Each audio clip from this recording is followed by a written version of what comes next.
Trauma Therapist Podcast Plus listeners can listen to episodes early and ad-free right now. Become a Plus listener by going to Apple Podcasts, searching for the Trauma Therapist Podcast, and signing up today. Welcome to the Trauma Therapist Podcast, a show about the incredible people dedicated to helping those who've experienced trauma. My name is Guy McPherson, and my mission is to raise the awareness of trauma and to inspire each of us to help those around us.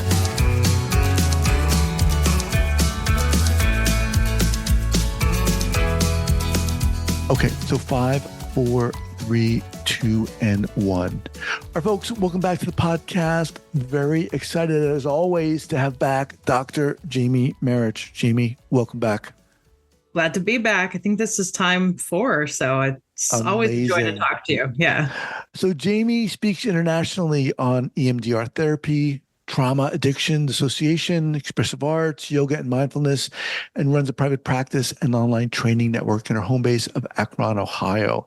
She's written numerous books, notably Trauma and the 12 Steps and Inclusive Guide to Recovery, as well as Dissociation Made Simple, a stigma-free guide to embracing a dissociative mind and navigating life. Her new book is titled You Lied to Me About God and is scheduled to come out October 15th.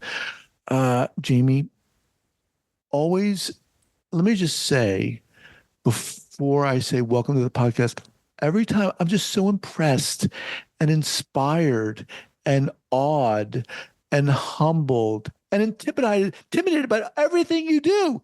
I mean, like, Jesus, how much? And not just that, but a voice. And I think I said it the last time, your voice in the larger community of mental health, and more specifically trauma, is searing. We need it. Welcome to the podcast. Thank you. Lovely to be welcomed. Yeah. So, all right. Quickly, as an intro, remind our listeners, before we get going here, where you're from originally and where you are currently. I'm originally from Youngstown, Ohio, which is just about an hour to the east of where I live now in Akron, Ohio, all on Erie Nation land. I'm actually, I think since we talked last, I'm officially a Croatian citizen. My family is from Croatia, and I did live there in Croatia and Bosnia for 3 years. And as part of my healing process and journey with the ancestral trauma, it felt very important to formally pursue citizenship, since I do spend a lot of time in the country. And yes, so I'm technically Croatian American and very proud of my roots. Congratulations. Thank you. So this new book. Yeah. You Lied to Me About God. Why? Why did you write this book? Because I want to validate people's experience that religious trauma, spiritual abuse is real. And it does not necessarily happen in what we classically code as cults. Because I think when people hear cult, they think something that a Netflix documentary gets made about, something that's very likely to make the news. Yet I grew up in 2 very mainstream religions that each of my parents practiced and experienced serious wounding as a result.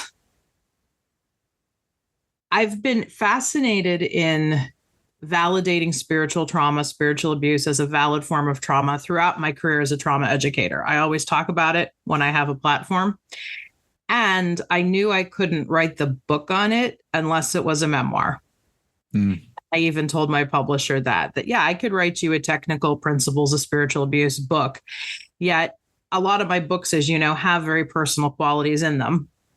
And that's just the way I write. Yet this story was so personal for me to share that a major part of why I wrote it too was really for a lot of my own healing, that it's time to tell the world what's made me tick. And that's having recovered from this kind of experience. How do you define spiritual abuse? Yeah. My quick and easy definition, it is whenever God or any spiritual construct, that could be something like enlightenment, because a lot of the spiritual but not religious crowd also falls prey to perpetuating spiritual abuse also. So it's whenever God or any spiritual construct is used as a weapon to control or to demean others. Abuse, as we know, there's generally a power differential present. And in spiritual abuse, the major power differentials we're seeing would be either parent to child, faith leader to their congregant or their follower. That could be guru to disciple, priest to parishioner, etc.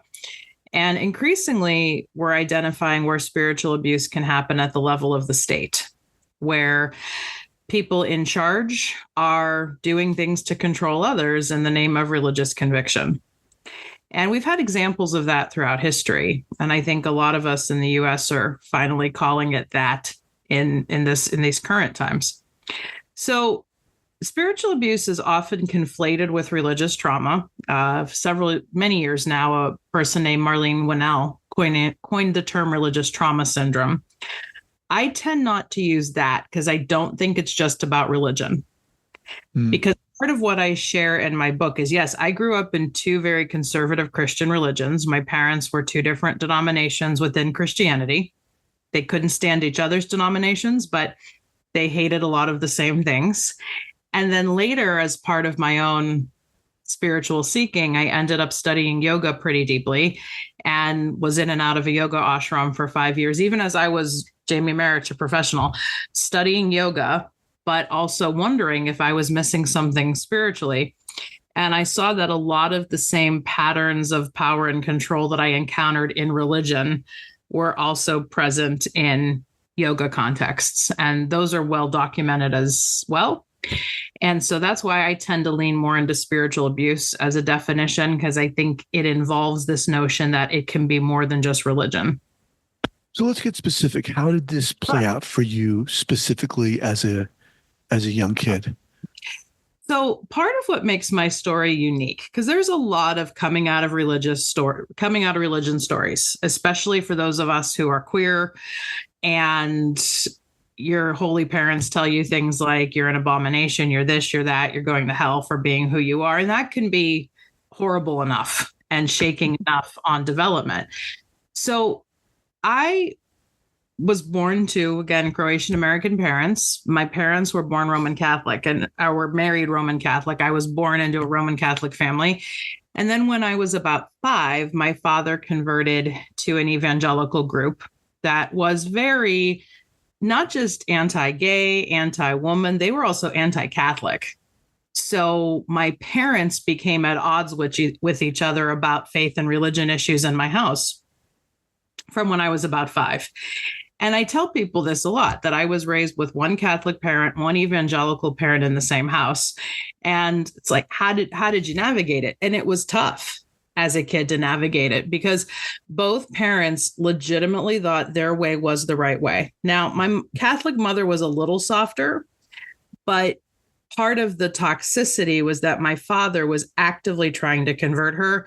From when I was young as 5, 6, I remember him telling me things like, your mother's going to hell, your grandparents are going to hell, unless they accept Jesus Christ as their Lord and Savior, the way that my church teaches it.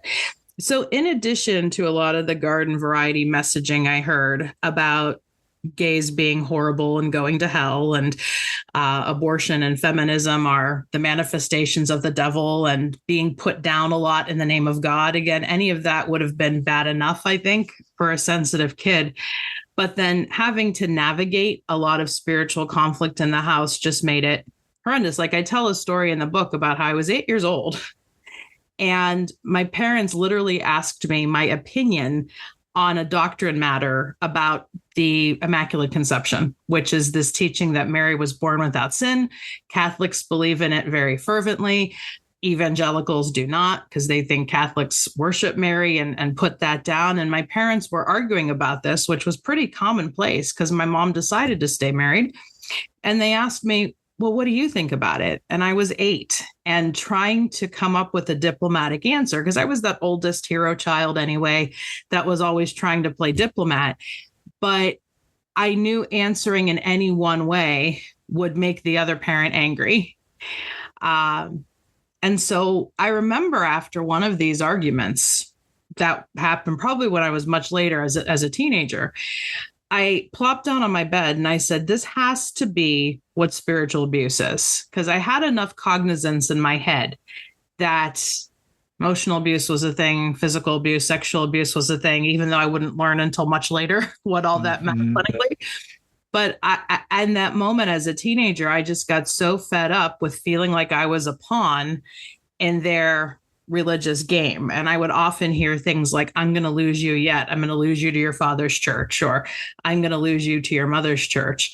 And as I write in the book, no child should have to be worried about that. Right.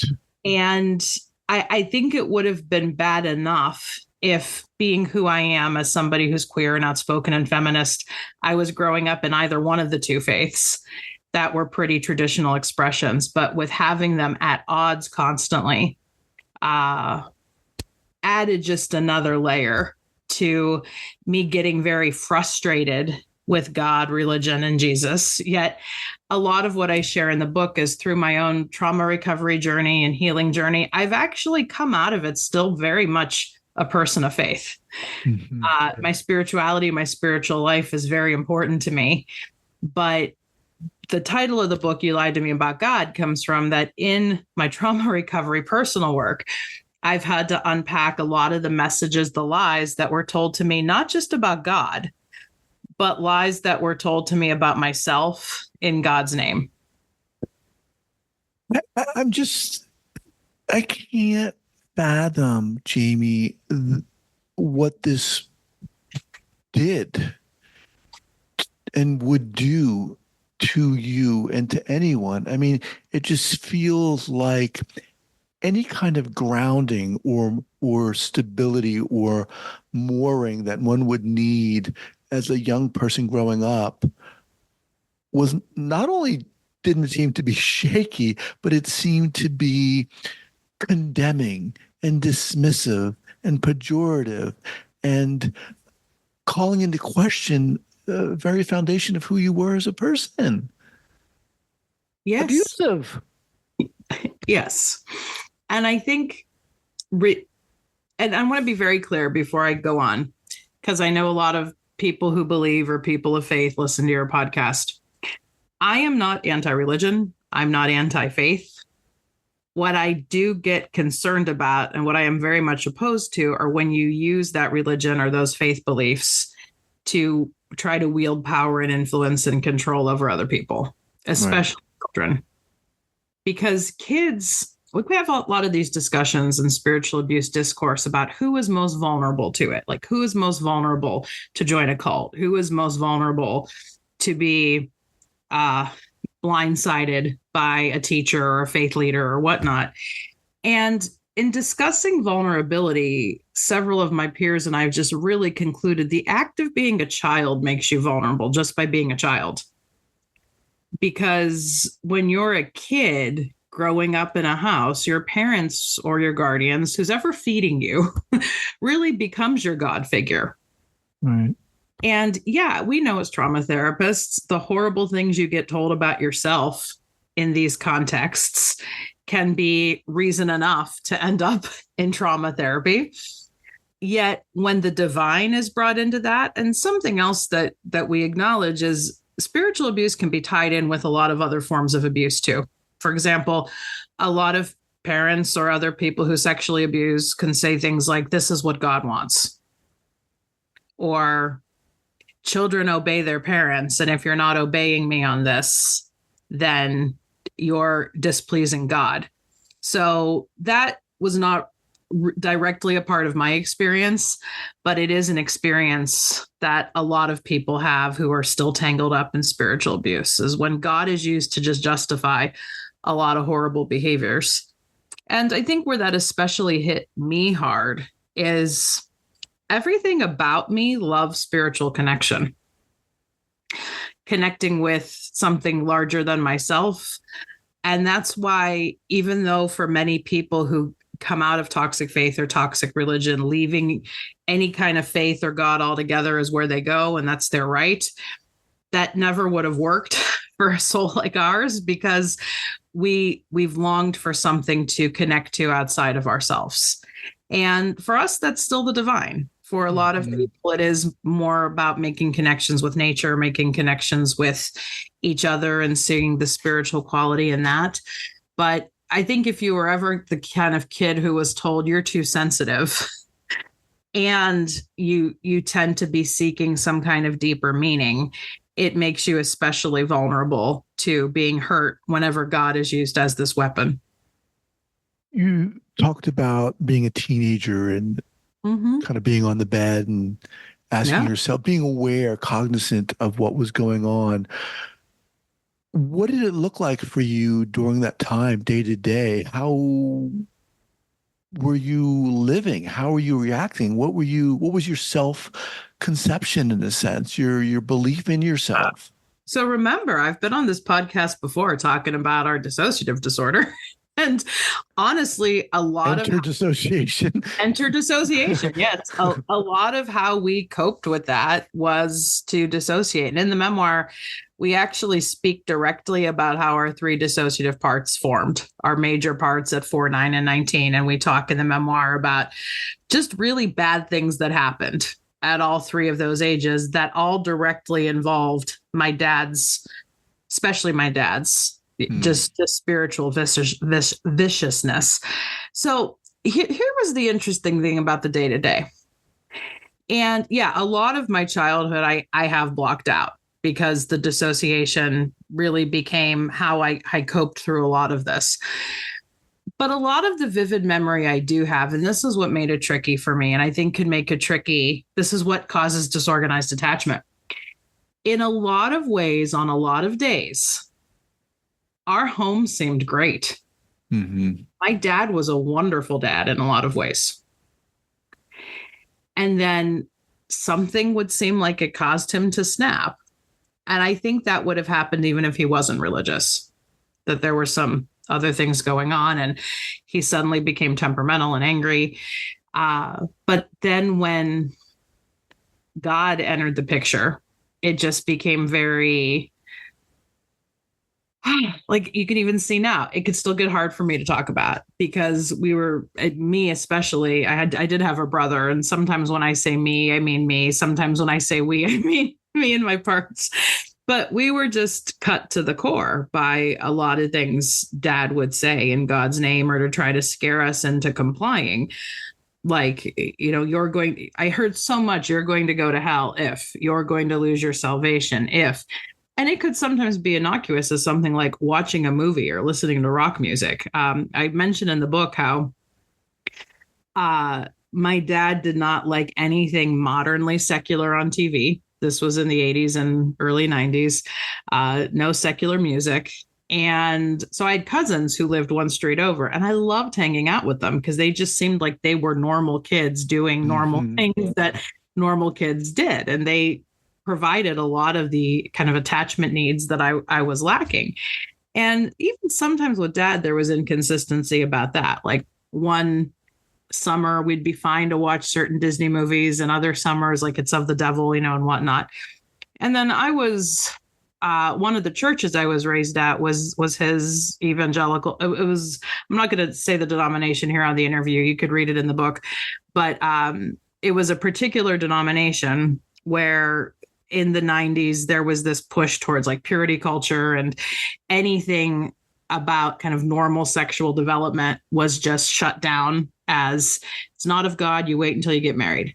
And I remember the youth group sponsored a big book burning my junior year of high school, between my junior and senior year. And yeah, like now when I see in the news things about book burning and book banning, it's very real to me because I grew up with this in the 90s, that we were told as part of youth group to bring your books, your CDs, anything that was not of God, meaning anything that was secular. So I remember kids bringing their Disney movies and their Sarah McLachlan CDs and that getting like torched in the fire. So there was also a sense that I felt I couldn't really connect with what other kids my age were connecting with. And I know a lot of people who grew up religious or especially extremely religious have this. So I'm not unique in that way. But I had a lot of gaps to fill in. as part of my healing, because things that I thought were bad as a kid were really just things that other kids my age were doing and experiencing. Mm-hmm. In the book, I talk about what it was like learning to date and kiss and like people when I was in junior high and high school. Very age appropriate stuff I've come to learn, especially as a professional. But so much of that was put down as evil by the church, the one church especially in which I was raised. Does shame come in to play here? Yeah. Oh, yeah. And the book title really directly comes from my favorite working definition of shame. It's the quote that starts chapter 1. Shame is the lie that someone told you about yourself. That is from Anais Nin, the feminist author. Shame is the lie that someone told you about yourself. I encountered that quote for the first time in 2005 when I was in the heart of my own deep trauma therapy. And it just really, really hit me, that quote. I knew, especially as someone in recovery from addiction, that shame was an issue. I carried other people's shame. I had shame for things that I did in addiction. And I've come to learn I've had shame for things I did when I was religious myself, very religious myself as a young person in my late teens. Left it alone for a while, became religious again in my early 20s. And then as I started studying therapy and trauma, I just knew that I couldn't be religious in a traditional sense, the way either of my parents wanted me to be. So yes, shame is definitely a factor. But the reason I titled the book, You Lied to Me About God, as I shared earlier, it's not just that I've been carrying all these lies about myself. It's lies that people told me about myself in God's name. And so, yeah, there's been a lot of shame to heal from and unpack and comb through. And to be frank, even though we're in a much better place in our life right now, particularly with all these triggers for religious trauma surrounding us in the American political landscape, we are still actively healing. We're still actively wading through the waters of this because it can feel like it's everywhere.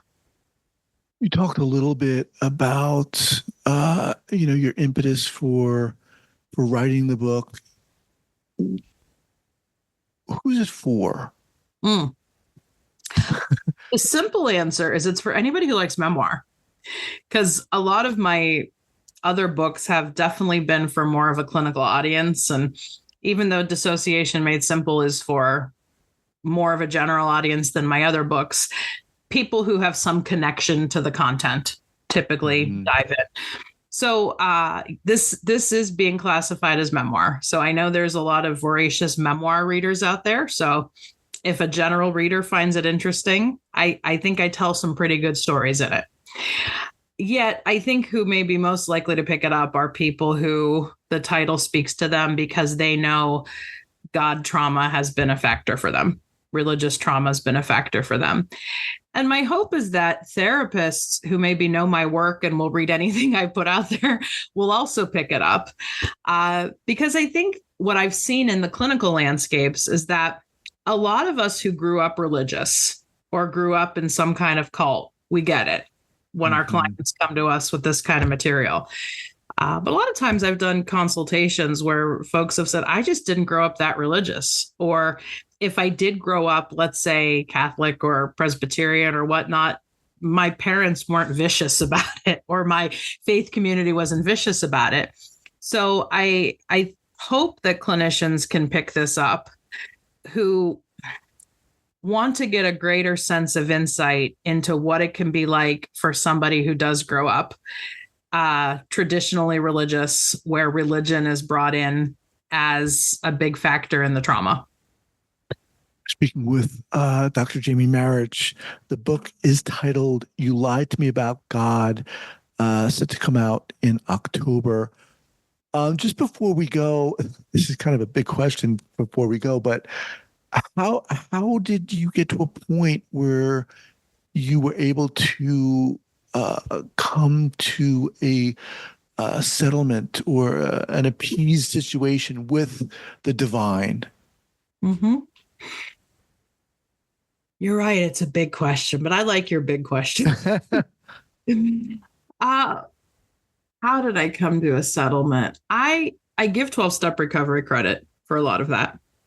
And as I say in the book, as I've said in my work, I acknowledge that 12-step settings have been a problem for a lot of people, that 12-step recovery is far from perfect. That's what a lot of my trauma in the 12-step books were about. But I started attending 12-step recovery meetings through someone I met in a Catholic church when I was working for the Catholic Church in my early 20s. Whole big story. You could read it in the book. I'll just summarize. I was working for the Catholic Church in my early 20s, and I knew I was struggling with addiction and mental health stuff. And my answer at that time was just go back to church, because the whole reason you're struggling is because you're not going to church. Mm-hmm. So I picked the gentler of the two churches in the two I was raised. And I started attending Catholic service pretty devotedly. And I was working for the Catholic Church in Europe. And I met a woman who ended up introducing me to the 12 steps. And it was there that I was introduced to this idea of God as I understand him, or God as I understand God. And it was very, I get chills now thinking of it, to have this woman who was religious, but in that context of a 12-step meeting, she dropped the religion talk. And it was just God, because we're all here for the same thing, because we're struggling with alcoholism and addiction. So I credit AA specifically for helping me find that loving God. Even a few years before seeking out AA, I had this great experience in nature in the mountains of Colorado, where I was so hung up with the Jesus stuff, because it felt like my parents were fighting over interpretations of Jesus's life. But I was in the mountains with a cousin of mine, and the cousin was just like, isn't this amazing that God has created all of this? And I didn't doubt it. It was nothing that struck me as untrue to give God credit for this. So that's why I very much experience God in nature. And I think for many people, that is a valid spiritual path for them, is to connect with nature. So I say a lot, Guy, I have no problems with God. I'm even cool with Jesus. It's what people have done in their name that's the problem. And when I've really learned to separate the two and heal from the two, I've made my peace. So I hope that answers your very great question. It does. You know, one of the things, I might have said this before, one of the things I really admire about you is you have this beautiful way of educating us through your own journey. You know, you present yourself, this is me. Yeah. In all of my texture and gloriousness and quote unquote faults and victories. You know, and I benefit from that because it's freaking human. And I know a lot of people benefit from that. Thank you. And thank you. And to that point, I have this line in the book that in a lot of my previous books, like Dissociation Made Simple, Trauma and the 12 Steps, EMDR Made Simple, I'm candid about the fact that I struggled with suicidal ideations and gestures for much of my early life.